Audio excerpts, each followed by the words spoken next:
And so if you think about literacy, something I find very fascinating about AI is that you have to be highly literate to use it well. You've got to be able to ask one question after the next to get to the kind of essence of what you want the result to be. And if you only get to that surface level, it looks like AI. It feels like AI. Hello there. My name is Monica Burns, and welcome to today's bonus episode of the Easy EdTech podcast. If you're used to joining me on Tuesdays for new episodes, you are in for a treat. This is a special bonus episode of the podcast in partnership with Dewey. Just like on Tuesdays, these bonus episodes are designed to give you ideas you can try yourself, share with a colleague, or bookmark for later in the school year.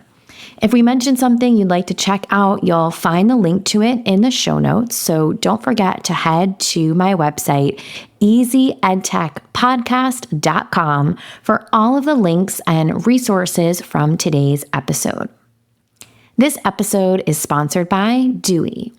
Dewey nurtures confident, curious, and successful learners at home and at school by making learning joyful and meaningful. Their research-based, standards-aligned literacy and STEM programs help teachers teach, children learn, and families thrive. Dewey's newest product, Palstown, leverages the power of writing to teach phonics with decodable model text for writing. Dewey is currently offering a special promotion of 10% off all orders of their Palstown Junior Author Take-Home Packs. Visit deweycommunity.com and sign up for their email newsletter to unlock this limited time offer. That's Dewey, DEWEY, community.com. Today's episode is titled The Power of Storytelling and Literacy Skills in a Digital World, a bonus episode with Pam Allyn from Dewey. I am so excited to have Pam back on the podcast today. I first connected with Pam more than a decade ago when working with her nonprofit, Lit World. And since then, we've even co-authored a quick reference guide from ASCD all about engaging students in reading all types of text. Today, we talk about storytelling in the age of AI, and she shares Palstown, that new physical product from the folks at Dewey. I've got one right here in my office. Let's dive into the conversation. Welcome to the podcast, Pam. I'm so excited to chat with you today about all things storytelling. But before we jump into all of that, can you share a bit with listeners? What is your role in education? What does your day-to-day look like? Well, great to see you and be with you, Monica, as always. I'm Pam Allyn. I'm an author, a serial entrepreneur. I like to make and create things for children that I think and know that they'll love and enjoy, and also will help them advance their skills around literacy. My work has always been literacy focused. I believe it's just the most amazing tool. It always adapts to whatever the environment it's in, just like we'll talk about today. It's just incredible. No matter what happens, no matter what new things society brings us, literacy is always relevant. So my work has been in creating a nonprofit, Lit World, a business, Dewey, and Lit Life, businesses that try to get at the issue of literacy in a few different ways. On the professional development side for teachers, and then also now with Dewey, making, building, and creating products that actually can be used by children, both from home to school and back again. And today we're talking about storytelling, which is such a through line for all of that work. And why do you think storytelling is such a powerful tool for building literacy skills? I always say that storytelling is kind of the key. It's the link for all of the skills that we build in our lives as literacy learners, whether we're reading, whether we're writing, whether we're making and creating, whether we're viewing, whatever we're doing. The through line, as you said, which I love that actually as a definition of storytelling's role, both in literacy and all of society, is because I think it's an opportunity for someone to say, actually, this is who I am. This is the real and authentic person that I am. And for children and young adults, in a world where we're always trying to kind of control childhood and adolescence. Like we want to make sense of it. We want it to be for good reason. Like it's all positive, but we want the best for everyone. So we try to make things very structured. We try to make things very continuous and very uniform. But the truth is these are real people and their lives are unlike anyone else's. Yours, mine, our listeners, is so unique. There's nobody like you in the whole wide world. That's the most amazing thing about being alive is that. And I think storytelling is a way for everyone to kind of, yes, structure is definitely important and consistency. And even you and I have done work around state and federal standards around making sure kids advance. All of that is, of course, important. But the most compelling reason for why anybody learns to read and write is the power of story itself. It's both to say, this is who I am. I really want you to see me because I want to be part of your life, or I want to be in the world in a way that just feels like truly me, but also helps me to see you and helps me to see who you are. And what I try to explain to children is the most happy people are the most curious people. They're interested in other people's stories. It's not just about mine, but the storytelling, I think, it's such an incredibly rich motivational tool for helping everybody to become the most literate they can be. And just that idea, and we've done work in the past with Lit World in particular, I'm thinking about here, of just all the different ways that students might consume stories, that they might create and share their stories.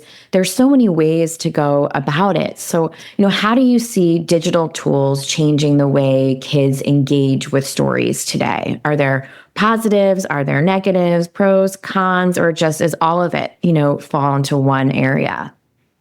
I mean, I think I would say for like my gut reaction to your excellent question is I'm excited about it. I don't feel scared of it. I feel like if we actually trust that children and young adults do have a very strong, deep hunger to tell their stories and to be themselves in the world, then I believe in the power of technology because I believe they're going to use it to find out more about who they are, not just to let something replace them. I think for as old as humanity is, I think we've always been worried about being replaced. I think now it's AI, but there's always something that we think is, I remember when I was growing up, it was like robots are going to replace us, right.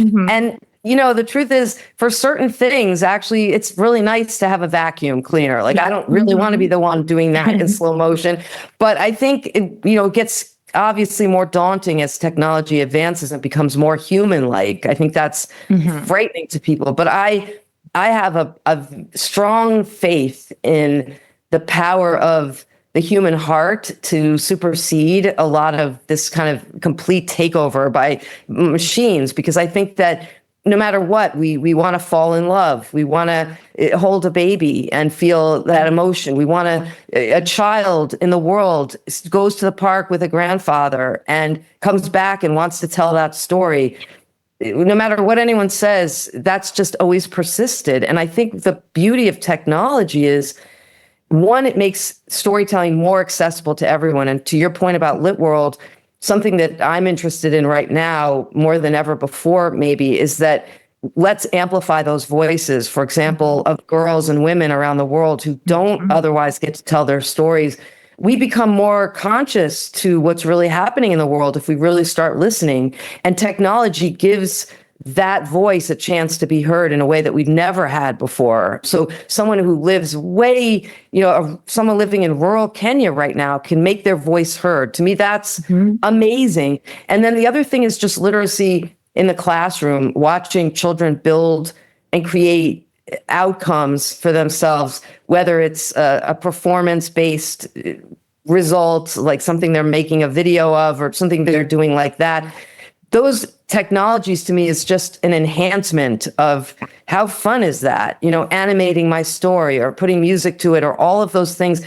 And I think with the wise use of AI, I do actually think it only amplifies something really magical. My husband just recently wrote a song, and then my son-in-law put it to AI and had his own idea about it. And before long, then our little Gus, who's 3, was also adding his ideas. And I just look in a cross-generational way, using AI, and then the human story of my husband's song it was just amazing. Like that couldn't have been possible even maybe a year ago. So that's the way I see it.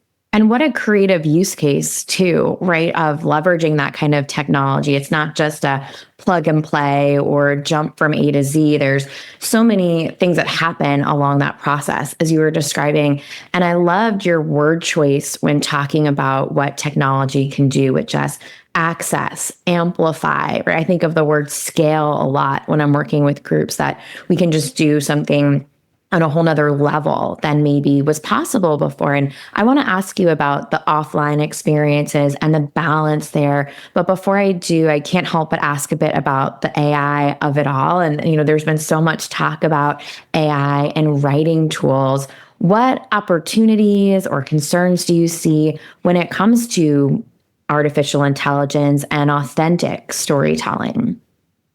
I mean, I think it's as with almost everything that people have asked me over the years about new tools or even new programs or any of this, is I have full faith in children and less faith in adults and their uses, overuses of things. So that being said, for teachers listening, I love teachers and I work side by side and consider myself always and forever a teacher in the classroom.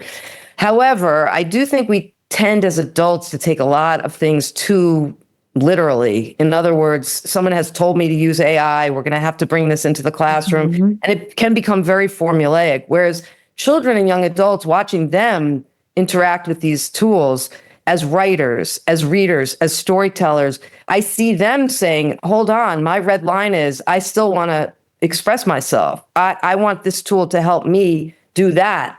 And so if you think about literacy, something I find very fascinating about AI is that you have to be highly literate to use it well. You've got to be able to ask one question after the next to get to the kind of essence of what you want the result to be. And if you only get to that surface level, it looks like AI. It feels like AI. It just doesn't have much engagement in it. But if you do have literacy skills that can get you to a deeper place, what I say to my students is, let's use our literacy to get AI to do what we want it to do. So instead of AI controlling us, we're still in the driver's seat. And it's a powerful tool for helping us do things that a lot of people have a lot of trouble doing, like managing grammar, for example, English grammar. Those things are really hard. And to a certain degree, it's kind of like, using in math, some of the math tools that have taken root over the years have helped me. I really like problem solving and logic and things like that, but I don't really want to necessarily do a lot of numeric work. And I think there's something true about that in literacy and educating children and young adults, is that the AI, if I can, steer my students to a place where they can see it as, this is going to benefit my story, it's going to benefit what I really want to say, not I'm doing this because I'm plugging something in. And I also think teachers need to really be careful. Like when you're not even just teachers, administrators buying programs, really think, is this actually going to lead to more creativity in my students, more agency, more autonomy, more independence? And if the answer is no, please don't buy it. Like, do not buy it. But there are amazing ways to use AI that actually enhance our independence and maybe delete some of the problems that, let's say, a young person with a learning disability has been struggling with. And now they too have an amazing voice in the world because we're liberating them from some of those constraints. I consider it almost like an electric or wheelchair or something like that. For someone who's already very competent as a literacy learner, AI can just leverage you even more, make you faster. My nephew, for example, had a very serious illness and lost his leg. And he was a big athlete, a huge athlete. And at first he was, I can't believe this. I'm never going to be able to ski again. But with the technology, he's already qualifying for the Paralympic trial team, and he's skiing, downhill skiing. He's doing everything, and he has all kinds of different uses of technology that bring him mobility back in something that he thought was going to be disappeared from his life. That's how I see the classroom. He's an inspiration to me because I see that in the classroom. Kids that we thought were never going to succeed, we thought could never advance. Now with AI, nothing is a barrier. And just that foundation, like you mentioned, right, to build off of, having those literacy experiences. I know so much of my work the past 2 years has been with educators, where even just yesterday with a group, I was sharing, right, like this is a tool that's going to just sit there unless you use your expertise, your experience, your understanding of great pedagogy. Like you need to bring something to this in order to get, right, what you would hope that this tool might create or help or scale. And, those offline literacy experiences are crucial for someone to make the most, right, of those tools anyhow. So would love to focus on what those kind of offline hands-on experiences would look like, right? How can they prepare kids for storytelling, both in the digital world, but even in more traditional spaces? Can you tell us a bit about Palstown and what inspired its creation? Yeah, so I've been thinking about this for quite some time, both because of the advent of AI more auspiciously in classrooms, but also just even through COVID, how people are telling stories to each other and how that works, both, like you said, online and offline. And look what happened in that period when we were mostly online. There was a lot of loneliness, higher rates of anxiety. Our young people told us that they'll still tell me that was the worst time. I felt really lonely a lot of the time. So I think storytelling is always central to the human experience. And for me, you and I have worked alongside teachers to help them think about how we manage new worlds of things. But you and I also know, I think, that the oldest world of things is actually always the newest. And so with storytelling, what we did with Palstown, which is a new program that I've created. Dr. Ernest Morel and I created a model called the 4 Keys, in which we talk first about sounds and letters and print fluency, and then print fluency, and then meaning making, and then the power of story, not in that order, but all in this confluence. And really thinking about writing as storytelling and storytelling as writing. And one of the biggest principles for us has been, and my team has been, in creating Palstown as a writing program, has been to say, absolutely, the science of reading, we rest on that. The idea of listening for sounds, stretching sounds. But the truth is that writing and storytelling are the very best way to practice phonics because it's embedded with meaning. You have your own stories to tell. And so for what I say to teachers and what we've embedded into Palstown is a series of prompts and a series of structures that helps our children practice storytelling while they're practicing their phonemic awareness and phonics development as readers also, because you're listening for the sounds of words, you're listening for the meaning too. You're not ever just listening to write rote words. You're always in your mind. Even that very young child who's writing cat for the first time is more likely to write that word faster and better if they not only are stretching the sounds and listening for the sounds, but thinking and picturing their minds. This is actually a cat. I'm making that word. That's a real word. That's going to surprise me that I actually could put meaning on the page or screen. And so in Palstown, we said, let's make this easy for teachers. Let's actually provide a series of prompts that helps that advancing child in storytelling to actually both be doing 2 things at once, which children are, by the way, really good at, unlike us. We're like, sorry, I can't do that because I'm doing that other thing. Whereas a child, just like when you see them learning language, they can learn 2, 3, even 4 languages at once. They don't have the same kind of constraints. And storytelling is like that. With Palstown, we said, what if we could combine the science of reading with the power of writing? What if we could actually give teachers a way to do a very structured approach to how you stretch sounds on the page and the screen, but at the same time, we're saying to them, let's create prompts that actually make meaning for the child immediately. So prompts that feel meaningful to them. And for those of you who are listening, what are the messages or learnings we can take from Palstown is what I notice is the more open-ended I can make that prompt in a more structured way, the more likely that child is, whether we ask them the question, tell us about your happiest day so far in your life. And the child's only 5, you get the most amazing responses. So storytelling is awesome. Oh, and I love those examples because you can just imagine, right, a student of any age, right, even that 5-year-old or the kindergartner, right, being able to pause and then share a story that might be surprising, even if you spend every day, right, with that child, right, too. And so, how can teachers get started using Palstown in their classroom? How can they connect with you? I'll link out to all the things, but for someone who's on the move today, where can they learn more about Dewey and Palstown? Yeah, so the best place to go is deweycommunity.com, and that's DEWEY community.com, to see the feature of our beautiful Palstown program. Palstown was created for alongside the K2 standards in reading and writing, speaking and listening. However, we have lots of older students using Palstown because it's a phonics to writing program, and a lot of students, our older students, need that support as well. So you can find out more there. And also we have a lot of really beautiful things for you to see on the Dewey website if you like, just to browse around and get to know who we are. Visit us on social media also, so Instagram and Facebook. And also we have a special website for Palstown called palstown.com, because for people who start using Palstown, there's some added treats there for them to enjoy. Oh, perfect. And so, Pam, I will link out to all those things so that everyone can connect with the team. They can learn more about Dewey and Palstown. Thank you so much for your time today and sharing all of these great strategies and insight around storytelling. Thank you so much, Monica. And thanks for all you do to promote the work for teachers in all of these interconnected, linked ways. You're the most humane person I know in the world of technology. So thank you for that. Oh, thank you.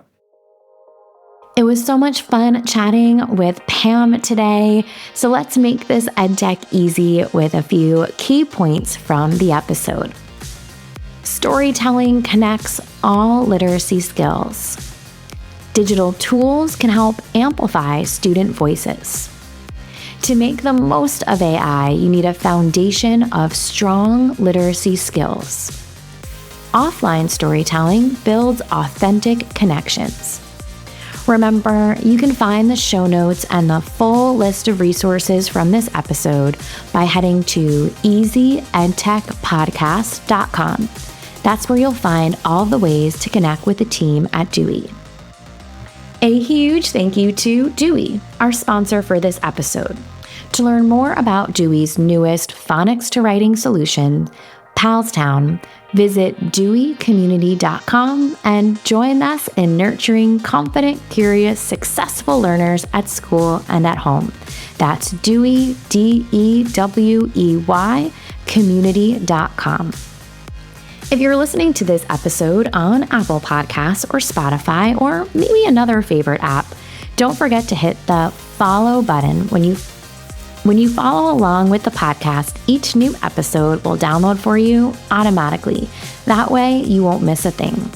And of course, if you have an extra moment and are feeling a little extra helpful today, please leave a rating or review of the podcast. On most apps, you can do this by scrolling up or down on the episode page. That's where you'll find the stars to click on, or maybe a space to write a 1 or 2 sentence review. It helps other educators find episodes like this one when they're searching for topics like ed tech or storytelling or literacy skills in their podcast app. Have a great week and check back on Tuesday morning for another new episode of the Easy EdTech podcast.